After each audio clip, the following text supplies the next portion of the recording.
Yeah, everything's in one piece, as you can see, which is a clear indication that the Chargers are not 0-3.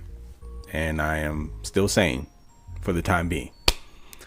And with that said, let's jump into a new 5 because there is a lot to talk about. Another game coming up against the hated Raiders. Of course, it's Raider week, so you know what that means. Got to get into that. But got to revisit some of the things that happened last week before we jump into what is to come on Sunday. So without further ado, let's do it.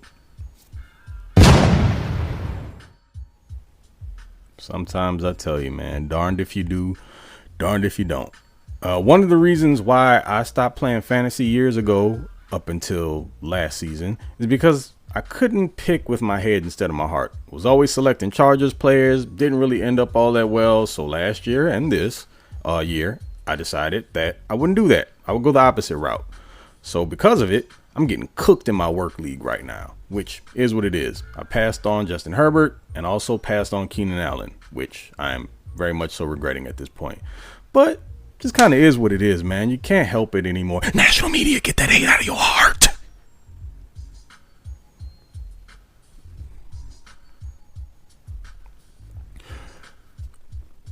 Rolling this right into number 1, and it's really a question. What's really going on?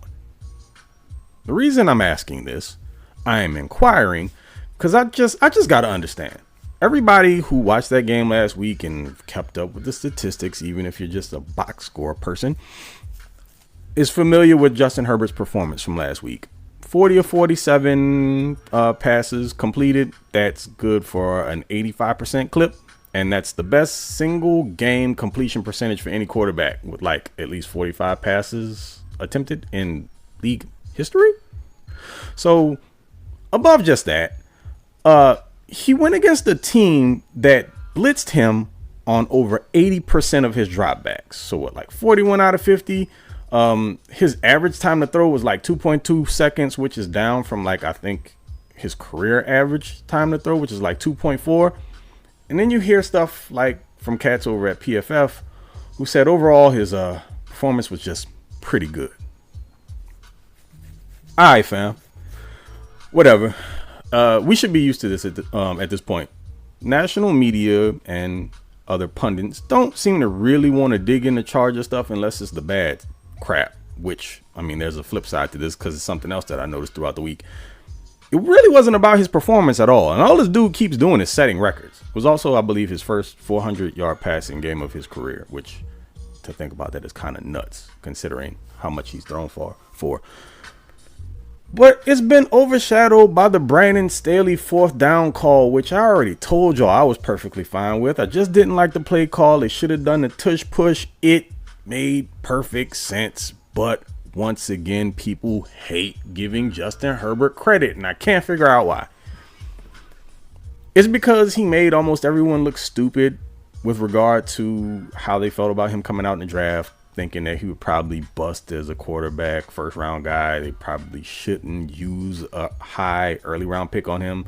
That was like the consensus thing. You had a few people out there, like I think Chris Sims was someone who saw it coming. So kudos to him, but I don't think anyone else really did. I might have seen 1 or 2 other people championing it, but you know, majority of us wanted Tua. And I mean, he's playing phenomenally right now. A lot of that has to do with the system and the fact the dude holds onto the ball for like 0.8 seconds and gets rid of. No, we're not doing that. Because it sounds like I'm disrespecting him, and I don't want to do that. They are using him the way that they should. This is about Justin Herbert and the fact that people just can't get over themselves. Look, even people who talk about this stuff on a day-to-day basis and get paid for it, you can be wrong. But what about this dude don't y'all like? I mean, he's not a rah-rah person, which, you know, you might want that. That might be something on your list that you wish he was more of. But he definitely gets up for his team and excited, especially when plays are made. But he's pretty much even keel. So not too high, not too low. In sports, it's kind of how you got to be. He's absolutely the face of a franchise. Have you seen that hair? Why are we not doing shampoo commercials at this point? Is he? I don't know. And, you know, he's been linked to some, you know, nice looking ladies. Seems like all-American QB that everybody would want to be, unless you were one of those nerds in school. And it's okay to be a nerd. I was nerdy to an extent. I was a popular guy also. I was a jock. I was smart. It was fine. I'm not, look at me bigging myself up. I kind of was like the total package. It is what it is. Just be honest. But for real though, unless you were just one of those cats who couldn't get a date to the prom and all this other stuff, and you hated on the jocks and everything, then maybe that's what is going on here. You seeing this dude, he was everything you wanted to be in high school, you couldn't do it, and so you're hating on him even in adulthood. That's crazy. That's nuts. Move on, bro. You probably have kids and everything at this point. I'm talking to everybody out there. Because, look, he's not going to stop being who he is. And, if they figure out how to start winning, I don't know what y'all are going to do. Because then, at that point, you're not going to have anything to say. I mean, right now, it's all about wins being a QB stat, which we know it isn't because it's a team freaking game. And you can't win without the other phases of the game contributing. There's only so much you can do. There's only so many times he can put on a cape and pull it out. But, yo, I'm just going to say it for the last time, man. Y'all got to get over this. It's ridiculous. I mean, grown men out there hating on somebody for just being awesome is nuts to me. All right, I'm done. And unfortunately, Tuesday didn't end with all hugs and Hallmark cards, right? Lost Mike Williams for the year. And that's what we're going to talk about here in number 2, which I have entitled Costly Request. And you guys have probably heard this before, right? You have to be careful what you ask for. You might just get it, but you might not get it the way that you want it. Mike Williams is out for the year with the torn ACL. The injury looked pretty bad on the field when it happened. And, I think we were all pretty much expecting the worst.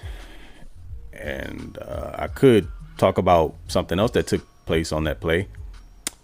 Certain hit from a safety that just completely was ignored by the referees. But a very similar hit happened earlier and extended a drive when Derwin James did it. It's weird how that seems to keep happening, by the way. And officiating in this game in general was just insane. We can talk about that at another time. I might even get into it in this 5. Just depends on how I'm feeling. Maybe, maybe not. I'm in pretty much a good mood, I would say. So I might not want to bring myself down with that. But again, now we're looking at a scenario where enter Quentin Johnston. It's what we've all been asking for, right? So it really would have been nice if your first round draft pick had been able to get into more of a rhythm in the first 3 games or so. I get that y'all were trying to work him in slowly because you had so much talent ahead of him in the wide receiving room and guys who were cats who've been in the system for a while. So I get the explanation, but I also don't get the type of play calls that were being called for certain wide receivers whose specialties aren't what you were calling those type of plays for.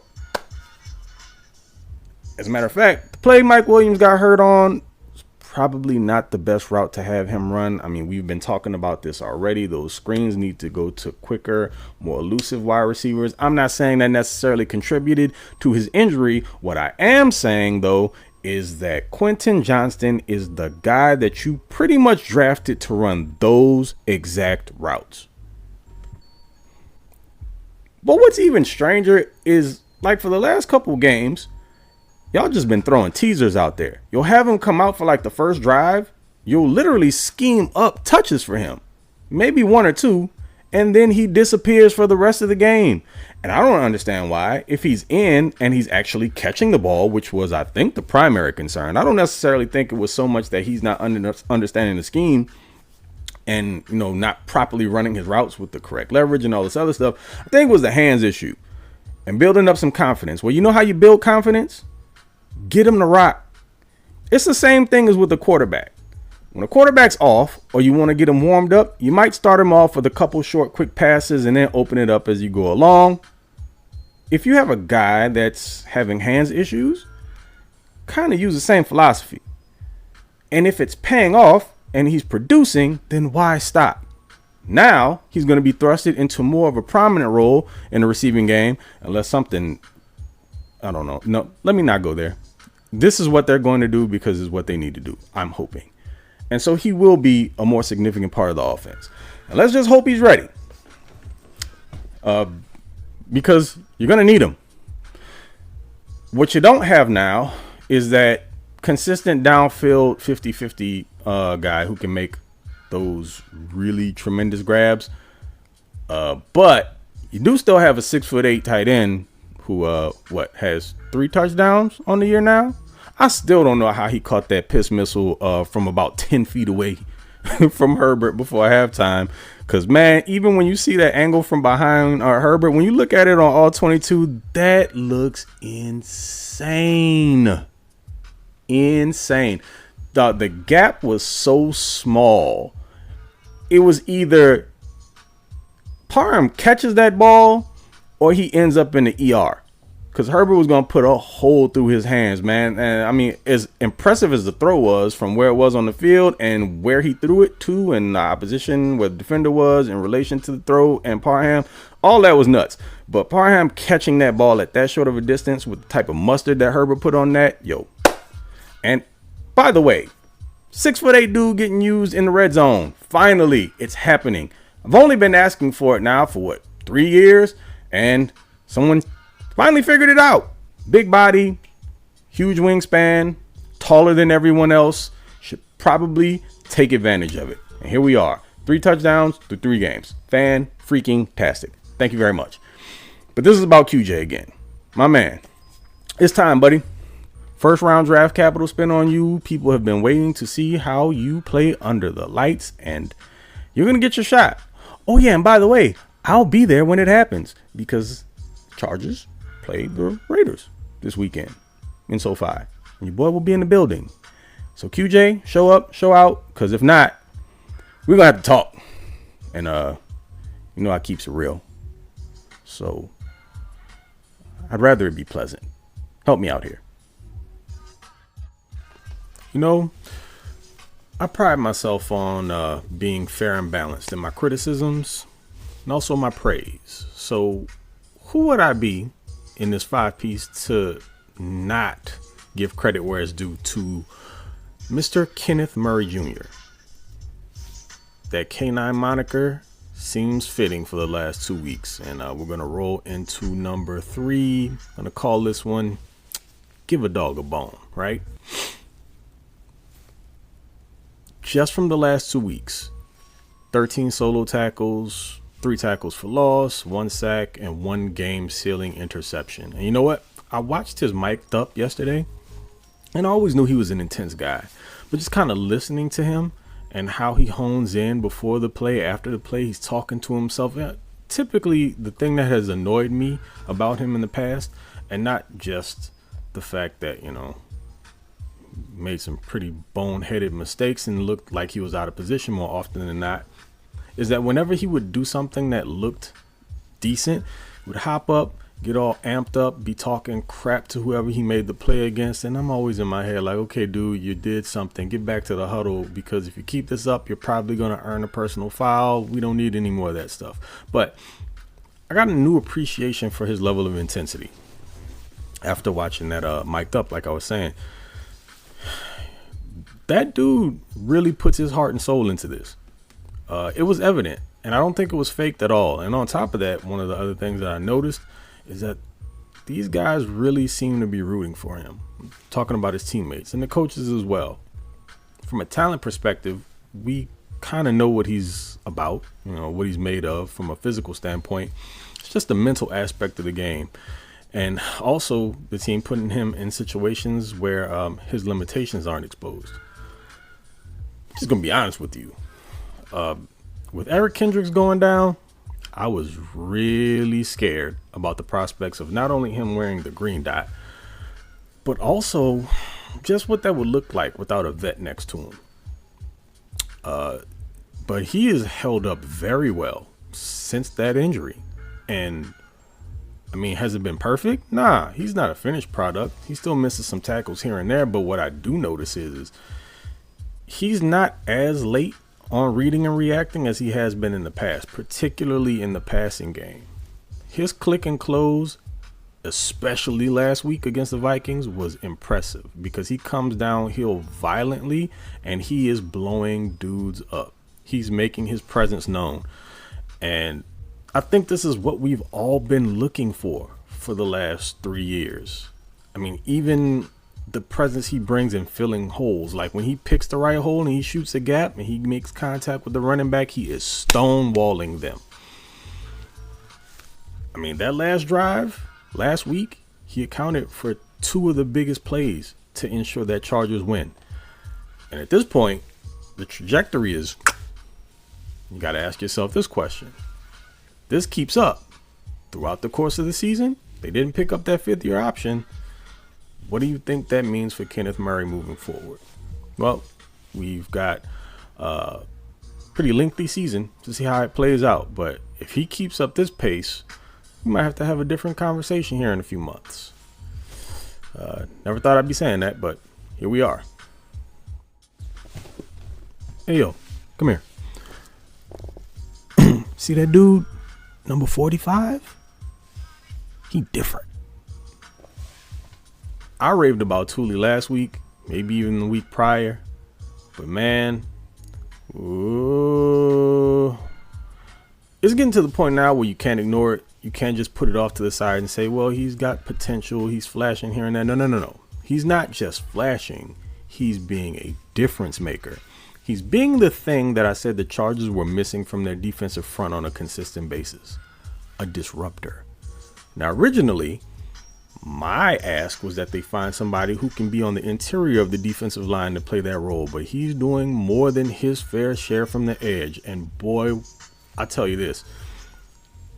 If the front makes a play and Tuli isn't the guy making it, you would argue, the primary reason why the play gets made by whomever makes it. He's essentially getting assists.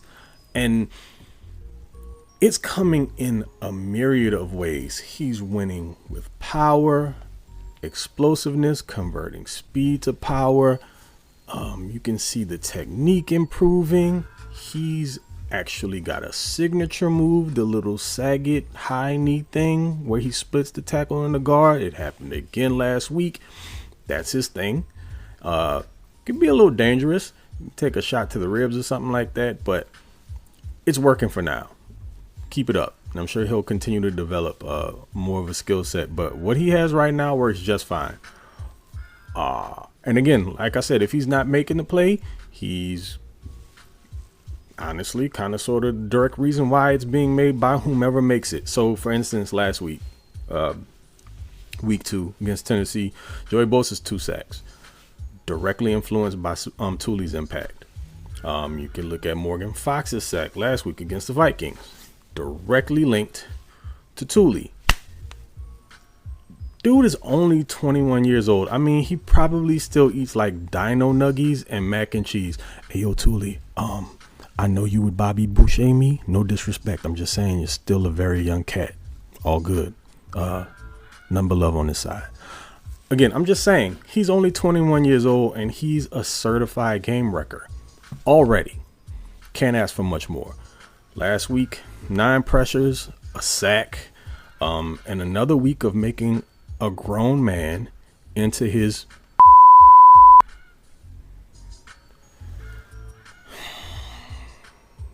when the Chargers get it right with players, they get it right. And I'm also pretty curious as to why no one else saw this. Almost makes you wonder how they miss on some of the dudes they do.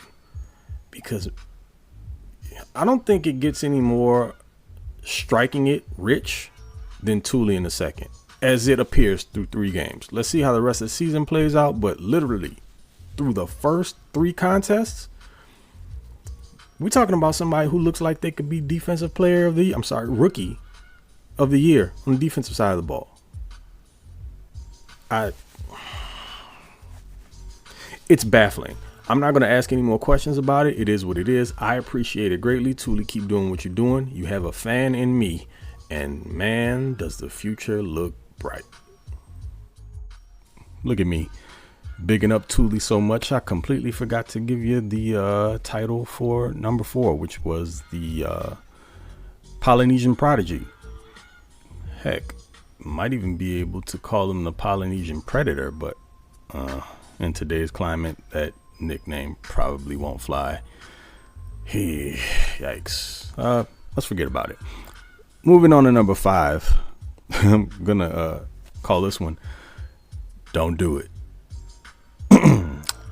Once again, Sunday, Chargers are in a matchup against the hated, dreaded, dastardly Las Vegas Raiders. And they're terrible. So essentially nothing that you're not accustomed to with this team. But the reason why I'm calling this one don't do it is this is the classic Chargers trap game. It's the one that you feel like they ought to win, but there's just enough going on to where it could potentially derail it. And then you're looking at going into the bye week at 1-3 as opposed to 2-2, and you're feeling completely different. And then you just got to live with that for 2 weeks. Let's look at this Raiders team from this perspective and the train wreck that they are. Josh McDaniels is now in his second stint as a head coach, and I have no idea how this guy keeps getting hired. You saw how he bailed on the Colts a couple seasons ago, and I just don't understand. Is it the Bill Belichick connection? I'll never really get it, but teams just seem to fall apart under his leadership, and right now it's no different. As far as what they are as a team offensively, it's pretty much a one-man show because they can't get the running game going quite yet. But once again, we kind of know how that works out with the Chargers. They have a tendency to be the cure for whatever ails you. And there's a very real chance that, the running game could potentially get going for the Raiders this week. Did you see what happened against the Vikings? Did we expect that? For a team who hadn't had a rush attempt go for over 10 yards through 2 weeks until they met up with the Chargers, and then mysteriously, out of the blue, just started reeling them off. How many did they have? Like 3 or 4? At least 3 that I'm aware of. I can think of off the top of my head. But Josh Jacobs with the Raiders has not had a great go of it through the first 3 weeks of the season. I think he may be averaging just a tad over 3 yards a carry, something like that. But it's bound to happen just because it's the Chargers. And then you got Devontae Adams on the outside, and you feel like if they don't beat you one way, it'll be the other. Or it could actually be a combination of both. And on the other side of that coin, you have the Chargers, who are dealing with some injuries right now, particularly in the secondary that was already getting gashed in the passing game. And this whole J.C. Jackson thing, which I'm not going to get into in any great length, we've talked about it all week long. If you tuned in to last night's roundtable, you heard Jamie and I's opinion on it, but they got to get that cleaned up.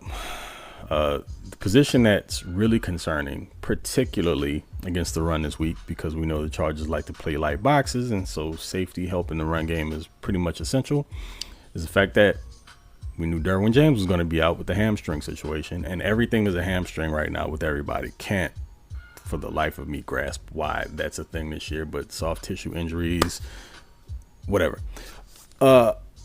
And like the nightmare scenario that I literally talked about almost every day throughout the offseason going into the preseason was the fact that the Chargers did not bring in a veteran safety presence. And I'm not just talking about any old name. There's a guy that they signed.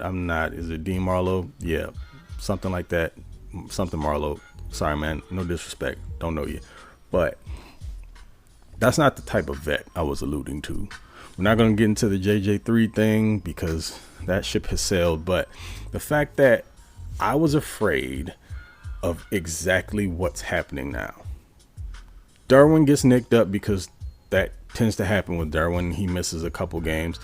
And then the guy you have playing opposite him, Alohi Gilman, which giving Alohi all the props in the world for his performance, especially last week. But he's dealing with some sort of heel injury.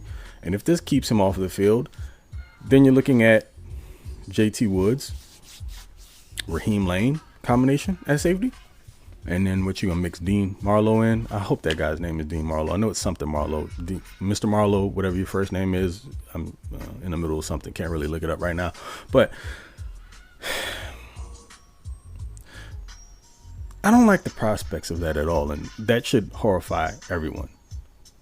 I don't know what the Chargers thing is with tempting fate at certain positions. They go in with not enough depth or quality pieces to sustain long term, and for some reason, almost feels like they just turn a blind eye to it. Like they don't believe something could potentially happen to put them in a bad situation. I mean, we've only watched this take place with almost every position they're deficient at throughout the years. It's just, whatever guy is up top, and if you're top heavy there, or he's a solid contributor or one of your star guys, if he goes down, then you're looking at problems. And in this scenario, it bit him in the butt potentially. Now, if Alohi can go, great. Will he be 100%? I don't know. But still in all, it's not your starters. Well, there's no Derwin, should I say. But you're going to be depleted in your secondary. And then also, kind of bringing in the cornerback thing with JC, not knowing his status for this week quite yet. And the fact that Michael Davis hasn't been performing all that well to this point this season. I don't know, man. It just really and truly feels like this could be one of those trap games for the Chargers. And what's even worse, potentially, is the fact that I'll be there and I may have to witness it live. Don't do it.